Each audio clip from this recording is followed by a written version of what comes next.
माजी सांसद और आरक्षण विशेष हरिभाऊ राठौड़ ने कहा कि राज्य में स्थानीय स्वराज्य संस्थाओं में ओबीसी आरक्षण वर्तमान में 27% की बजाय 37% होना चाहिए। बटिया आयोग की जनसंख्या आंकड़ों के अनुसार राज्य में ओबीसी की आबादी 37.88% है। राठौड़ ने कहा, ओबीसी आरक्षण के लिए यह लड़ाई जरूरी है।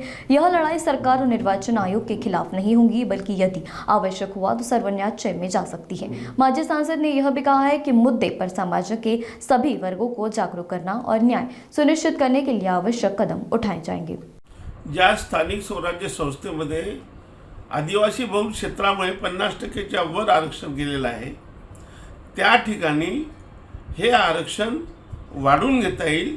त्यासाठी आपल्याला लढा उभारावा लागेल आणि हा लढा सरकारशी नसेल, हा लढा निवडणूक आयोगाशी नसेल, हा लढा जो आहे सर्वोच्च न्यायालयाशी आहे। सर्वोच्च न्यायालयाने ही जी अट घातलेली आहे ही खऱ्या अर्थाने बेकायदेशीर म्हटलं तर चालेल, कारण ज्या अर्थी आपल्याकडे एम्पिरिकल डाटा मिळालेला आहे आणि यापूर्वी सर्वोच्च न्यायालयाचेच एका निकालामुळे ज्या ठिकाणी एस.व्ही. जोशीची निकाल आहे 259 ऑफ 1994 त्यामध्ये म्हटलं होतं की तुमच्याकडे एम्पिरिकल डाटा असेल तर तुम्ही 50%च्या वर देऊ शकता।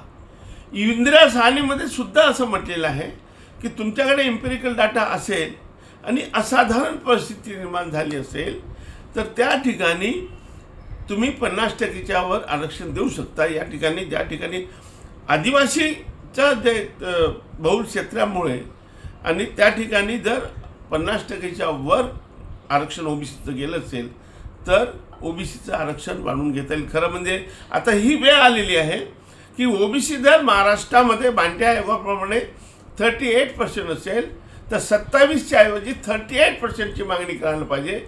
हे जे डिस्क्रिमिनेशन आलेलं आहे एससी एसटीसाठी वेगळं, ओबीसीसाठी वेगळं, हे कुठून आलेलं आहे?